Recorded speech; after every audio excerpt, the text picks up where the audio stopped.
Hello my dear students, आप सभी का स्वागत है। Welcome to PPI tutorial. और आज की इस वीडियो में हम लोग करने जा रहे हैं आपका इंग्लिश का पैरामेडिकल का आपका प्रीवियस ईयर डीसीसी पीएम का। तो ये सारा आपका इंपॉर्टेंट क्वेश्चन है और मॉडल पेपर के जैसा भी इंपॉर्टेंट है क्योंकि प्रीवियस ईयर से क्वेश्चन आते हैं। और टेलीग्राम चैनल ज्वाइन कर लीजिए for the mock test and quizzes, ठीक है। सो नेक्स्ट चलते हैं हम लोग अपना सबसे मेन वर्क पे, क्वेश्चन सॉल्विंग। सो पहला क्वेश्चन हम लोग देख लेते हैं। पहला क्वेश्चन नंबर है कि the speech referred to as I have a dream related to। तो first of all my dear students, ये वाला question I have a dream, ये आपका क्वेश्चन आगे चल के 2019 में शायद और 18 में से 2 इयर्स में आपका शायद 2020 में भी रिपीट किया है। तो ये एक रिपीटेड क्वेश्चन है, ठीक है। ये रिपीट किया हुआ है, दोहराया हुआ प्रश्न है क्योंकि ये 2013 का है तो आगे चल के रिपीट हुआ है, ठीक है। और इस कहानी में, इस स्पीच में आपका मार्टिन लूथर किंग द्वारा दिया गया था। तो आगे चल के यही पूछा गया किसने दिया था, शायद 2020 में यही था, तो मार्टिन लूथर किंग ने दिया था। और इसमें कहा गया था रेशियल डिस्क्रिमिनेशन के खिलाफ, ठीक है। तो डी आपका ऑप्शन सही हो जाएगा, रेशियल डिस्टिंक्शन, ठीक है। इसमें ब्लैक और व्हाइट अमेरिकन के बीच में जो होता था रेशियल डिस्क्रिमिनेशन, उसके वजह से, ठीक है, भेदभाव होता था। तो इन्होंने कहा था कि मेरा एक ड्रीम है कि जब ये सब ना हो, ठीक है। तो ये पूरा एक स्पीच उन्होंने दिया था, वो वहाँ के बहुत बड़े नेता थे, तो उन्होंने ये स्पीच दिया था, ठीक है, अमेरिका में। तो यही इसका कहानी था कि जो मैंने आपको आगे चल के भी बता रखा है। तो इसका ऑप्शन नंबर बी होगा। तो ये रिपीटेड प्रश्न और क्वेश्चंस रिपीट होते हैं, इसलिए मैंने 2006 से अभी 2012 तक टोटल करा रखा है, जाके देख लीजिए। और साथ ही साथ 2015 से 20 तक कंप्लीट है, तो 16 तक, सॉरी 16 से 20 तक, तो इतना हो रखा है। इंग्लिश अच्छे से कर लीजिए, क्वेश्चंस 3 से 4 5 क्वेश्चंस आपके रिपीट होंगे, ठीक है। ओके, चलिए नेक्स्ट क्वेश्चन पे चलते हैं। सो नेक्स्ट क्वेश्चन पे चलते हैं। क्वेश्चन नंबर आपसे 2 क्या पूछ रहा है? A mad tea party is an extract from a book written by. So a mad tea party आपका एक बुक है जो कि लिखा गया है किनके द्वारा? नेहरू, टॉल्स्टॉय, लुइस कैरोल, कलाम।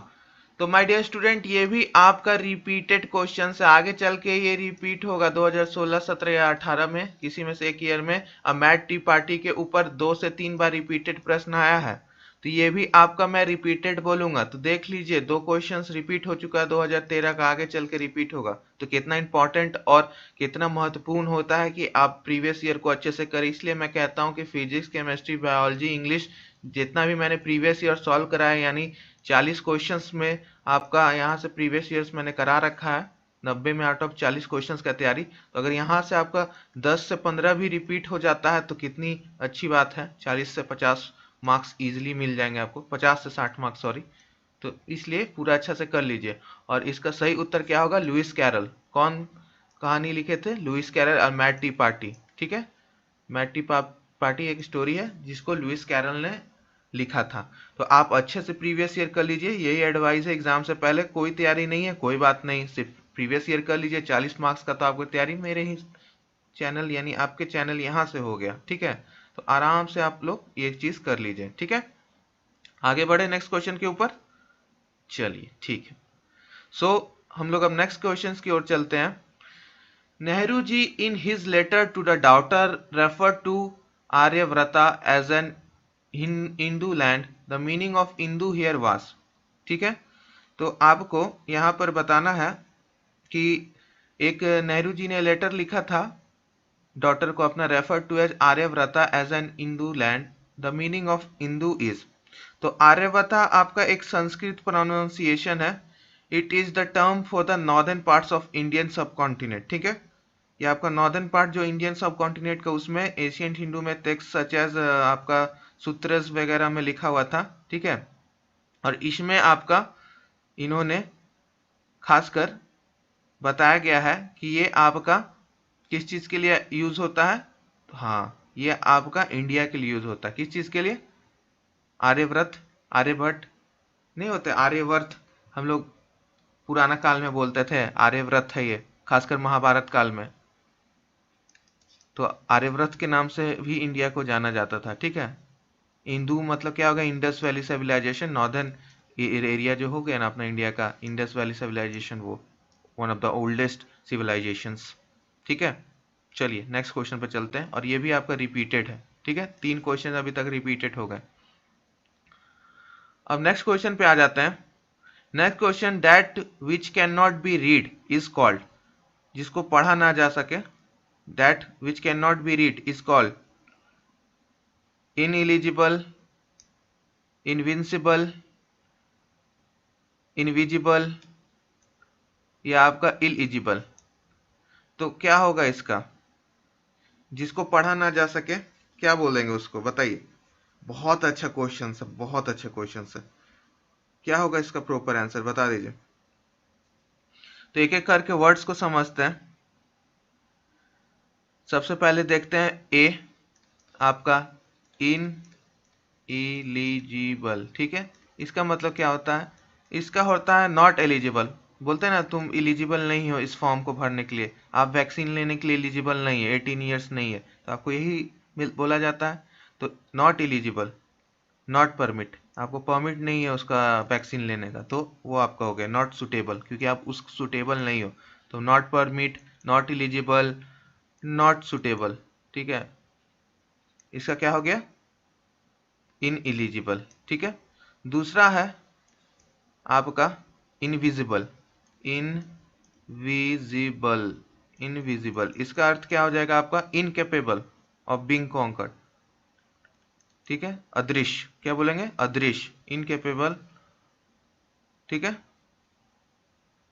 सॉरी, इसका होगा आपका अनेबल टू सी, अदृश्य, ठीक है, अनेबल टू सी, ठीक है, देखा ना जा सके, अदृश्य। सी है आपका इनविंसिबल, इनविंसिबल का था जो मैंने अभी बताया कि आपका अनेबल, इनकेपेबल ऑफ कॉन्कवर्ड, उसे जीता ना जा सके, हराया ना जा सके, ठीक है, इनकेपेबल ऑफ बीइंग कॉन्कवर्ड, ओके। और डी आपका इल इजिबल, इल इजिबल, इसका मतलब होता है that which can not be read, ठीक है। तो डी ऑप्शन आपका करेक्ट है। पहला क्या है, इनएलिजिबल, इन एलिजिबल में आपका क्या है, उसे परमिट नहीं है, not suitable, not eligible. Invincible का मतलब है, इनविंसिबल यानी सी ऑप्शंस का मतलब है आपका उसे कैपेबल, उससे कॉन्कॉर्ड ना कर पाए, जीता ना जा सके, ठीक है। आपका बी इनविजिबल, ना ही देखा जा सके, और इल एलिजिबल का मतलब क्या है, date can not be read, ठीक है। तो आपका D option is the correct, okay. Next question पे चले, okay.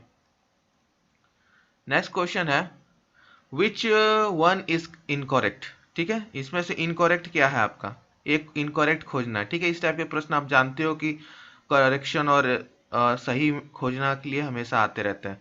So the painter painted the canvas, ठीक है, he was confined to the cell. This is new edition of the book. Many books have been added to the library. जल्दी comment कीजिए live chat में, क्या होगा, कौन सा आपको गलत है, जल्दी कीजिए। हाँ, आपका ए ऑप्शन गलत है। कैसे, the painter painted the canvases, canvases नहीं होता है, डबल एस नहीं होता, क्या होगा, कैनवास, ठीक है, कैनवास होगा सिर्फ एस, ठीक है, बहुत सारा, डबल एस नहीं होता। तो आपका the painter painted the canvas, बाकी he was confined to the cell, this is the new edition of the book, many book have been added to the library, ये सब आपका करेक्ट है, ओके। नेक्स्ट क्वेश्चन पे चले, चलिए। ऐसा question में हमेशा खोजिए कि कुछ मिस्टेक्स है कि नहीं, पूरा पढ़िएगा फिर टाइम लॉस हो जाएगा। कोशिश कीजिए कि फटाक से आपको इसमें मिस्टेक्स दिखे। एलिजेंट, एलिजेंट के ऊपर आपका 6ठा नंबर सवाल है। एलिजेंट does not mean refined, graceful, elevated, tasteful, ठीक है। एलिजेंट का मतलब क्या होता है, बता दीजिए। एलिजेंट का मतलब नहीं बोलते हैं, कभी कभी हम लोग कॉम्प्लीमेंट भी देते हैं, ठीक है। तो एलिजेंट का मतलब क्या हो गया, एलिवेटेड। हिंदी में मतलब क्या होता है एलिजेंट का मतलब, कौन बताएगा, कमेंट कीजिए। एलिजेंट का हिंदी में मतलब क्या होता है, चाहे इंग्लिश में ही पूरा डिस्क्रिप्शन टाइप्स मतलब बताइए। हाँ, क्या होगा इसका, हाँ सुंदर, नहीं बोलते सुंदर है, कितना एलिजेंट है कि नहीं, सुरुचिपूर्ण है, ठीक है। तो ये भी हो सकता है सुरुचिपूर्ण, ठीक है। तो यहाँ पे पूछ रहा है कि डज नॉट मीन, ठीक है, तो आपका एलिवेटेड, बाकी रिफाइंड, ग्रेसफुल, टेस्टफुल सब इसका मतलब हो सकता है, ठीक है। लेकिन एलिवेटेड का मतलब थोड़ा सा ऊपर उठ जाना, एलिवेटेड, एलिवेशन, ऊंचाई होता है ना, तो ये नहीं होगा डज नॉट। तो मतलब ये एंटोनिम्स के ऊपर सवाल है। क्या है? एंटोनिम्स। तो एलिजेंट का मतलब सुरुचिपूर्ण, ग्रेसफुल, रिफाइंड, टेस्टफुल सब इसका मतलब हो सकता है सिनोनिम्स, लेकिन सी एलिवेटेड नहीं होगा। क्यों? क्योंकि एलिवेटेड का अपना क्या मतलब हो जाता है, तो एलिवेटेड का मतलब ऊंचाई पे जाना, एलिवेशन नहीं बोलते हैं, तो वो हो जाएगा आपका, ठीक है, ऊपर उठा हुआ, ठीक है। क्या हो जाता है इसका मतलब? ऊपर उठाया हुआ, ऊंचाई पे जाना, ठीक है। तो डज नॉट, तो एंटोनिम्स के ऊपर ये सवाल है। नेक्स्ट क्वेश्चन पे चलते हैं। The word opposite in meaning to arrogant. Arrogant का मतलब क्या होता है आपका? एरोगेंट का मतलब क्या होता है बताइए, जल्दी बता दीजिए। उसके बाद ये अभिमानी क्या होता है? यस, अभिमानी बोलते हैं ना, ये बहुत एरोगेंट है, अभिमानी।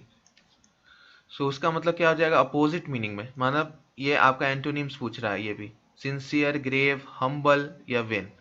तो आपको सीधा सीधी यहाँ पर सिंसियर का मतलब तो होता है आपका आज्ञाकारी। ग्रेव, ग्रेव का मतलब क्या हो गया आपका? ग्रेव का मतलब बता दीजिए। ग्रेव का मतलब है गंभीर, क्या हो जाएगा? गंभीर। हम्बल का मतलब आपका क्या हो जाता है? जल्दी बता दीजिए, सबको तो ये पता ही होगा। हम्बल का मतलब क्या हो जाता है? हाँ, विनम्र। तो आपका विनम्र हो जाएगा सही आंसर। देखते के साथ अभिमानी का उल्टा क्या हो जाएगा? विनम्र। और वेन का तो सबको पता ही है क्या होता है। वेन का मतलब क्या होता है? व्यर्थ, ठीक है, व्यर्थ में। तो आपका सही उत्तर क्या हो गया? सी, हम्बल। ओके, चलिए। तो एंटोनिम्स के ऊपर 2 सवाल अभी तक आ चुके हैं। नाउ विल मूव टू, अब हम लोग अपना नेक्स्ट सवाल पे आ जाते हैं।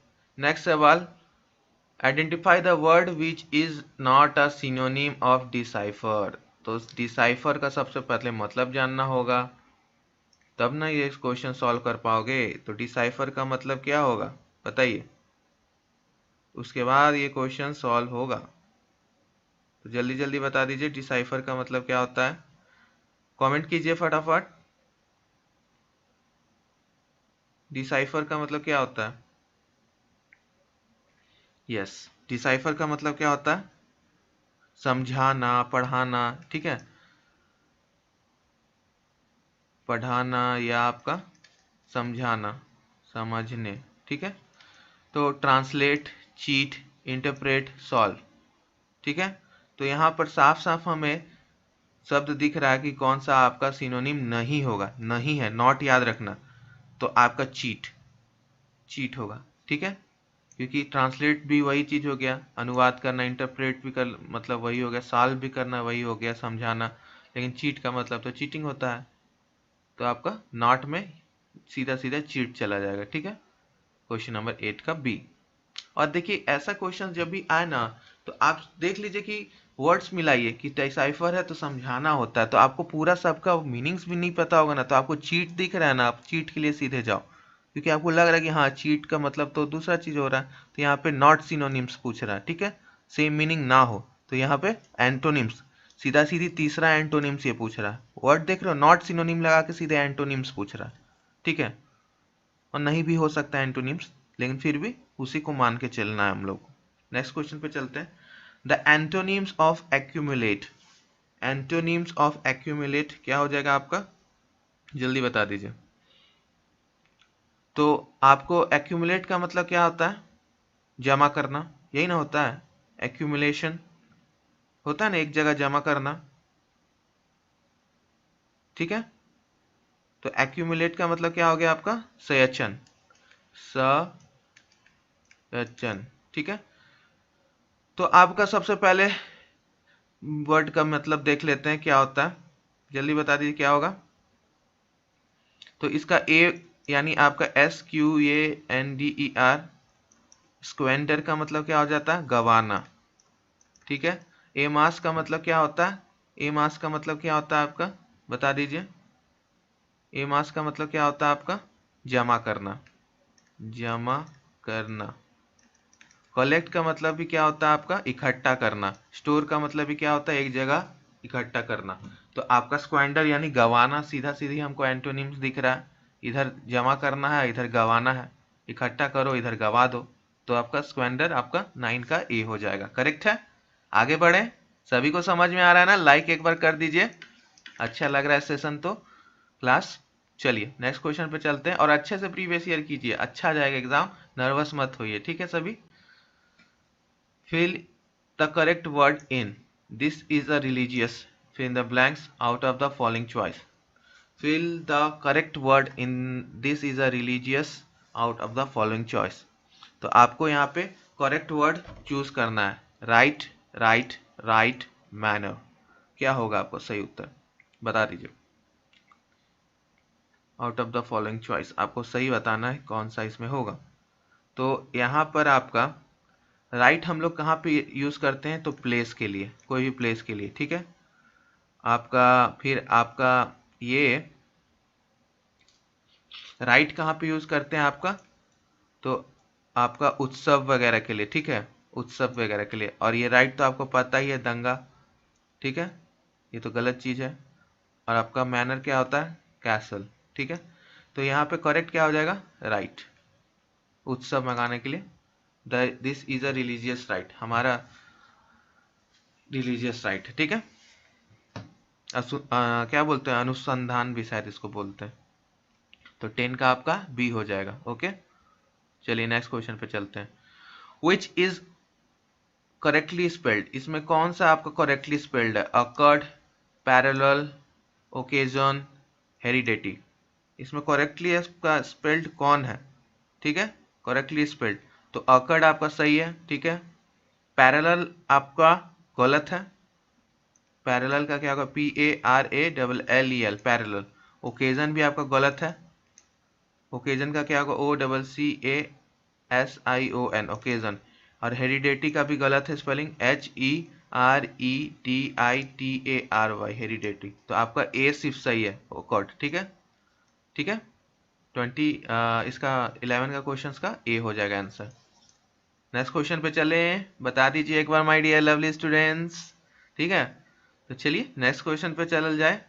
विच इज इनकरेक्टली स्पेल्ड, देखिए करेक्टली और इनकरेक्टली स्पेल पे तो आता ही है क्वेश्चन। ठीक है करेक्टली और इनकरेक्टली वर्ड्स पे तो आपका आता ही है क्वेश्चन। ठीक है तो एक्सेप्ट, पहला क्या है आपका वर्ड? एक्सेप्ट।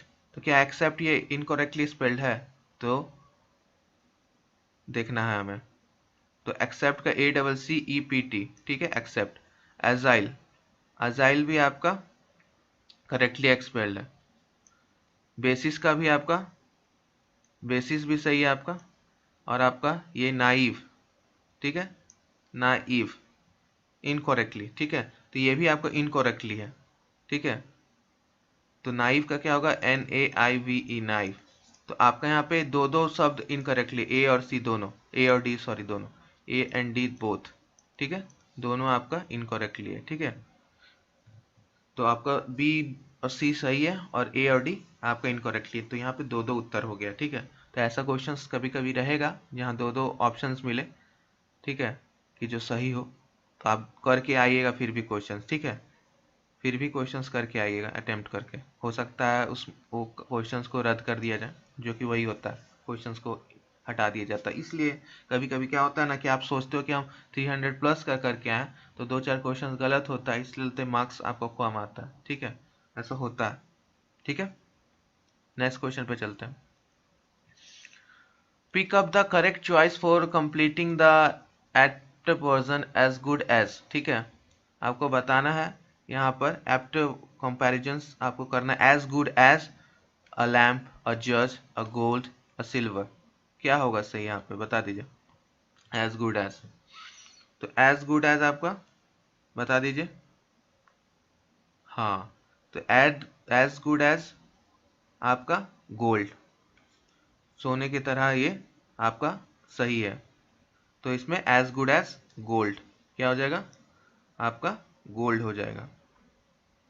समझ में आया सभी को? नेक्स्ट क्वेश्चन पे चले। चलिए नेक्स्ट क्वेश्चन नंबर आपसे क्या पूछ रहा है? To have no backbone means having no support, having no behind you, having no courage, being very flexible. तो कहते हैं ना कि आई हैव नो बैकबोन, कभी कभी कहते हैं टू हैव नो बैकबोन, तो क्या होता है इसका मतलब, आपके पास कोई सपोर्ट नहीं रहता, हैविंग नो सपोर्ट। तो ये डेली लाइफ में हम लोग यूज़ करते हैं, to have no backbone, having no support, इसका मतलब होता है तो हमारे पास कभी कभी सपोर्ट नहीं रहता है कि नहीं, तो यह कभी कभी होता है, ठीक है। तो ये आपको, ये हो गया इसका असली उत्तर, ठीक है, सही उत्तर। नेक्स्ट पे चले, चलिए क्वेश्चन नंबर लास्ट है। लास्ट क्वेश्चन करने से पहले बस यही बोलेंगे कि आराम से प्रीवियस ईयर करके जाइएगा चैनल से, और चैनल के आपका रिस्पांस कैसा है ये ज़रूर बताइएगा एग्जामिनेशंस के बाद कमेंट करके, ठीक है, कि कैसा आपको हेल्पफुल रहा। यहाँ से प्रीवियस ईयर सॉल्व जो मैंने करा है डिटेल में, एक्स्ट्रा थ्योरी हर क्वेश्चंस के ऊपर समझाया, सारे क्वेश्चंस के थ्योरी समझाए, वो आपको हेल्पफुल रहे कि नहीं, ठीक है। तो ये ज़रूर आप बताइएगा एग्जाम्स के बाद, ठीक है, और चैनल को मत भूल जाना रहे, ठीक है। चलिए, which is the correct sentence? The cat drank the whole milk.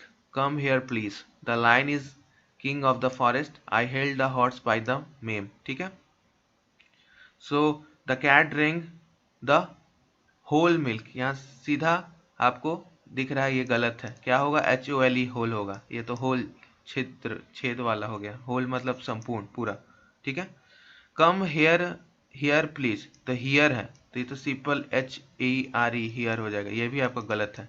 The lion is the king of the forest, ये सही है, the forest lion is the king, ठीक है।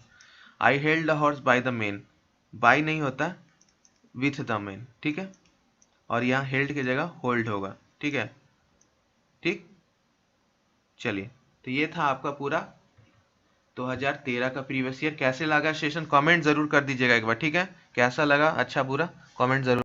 सो मैं कह रहा था कमेंट और लाइक बहुत जरूरी है, प्लीज आप लोग फीडबैक जरूर दीजिएगा, ठीक है। नेक्स्ट सेशन में मिलते हैं आज फिर 2014 का पेपर के साथ। Bye bye and keep studying my dear lovely students.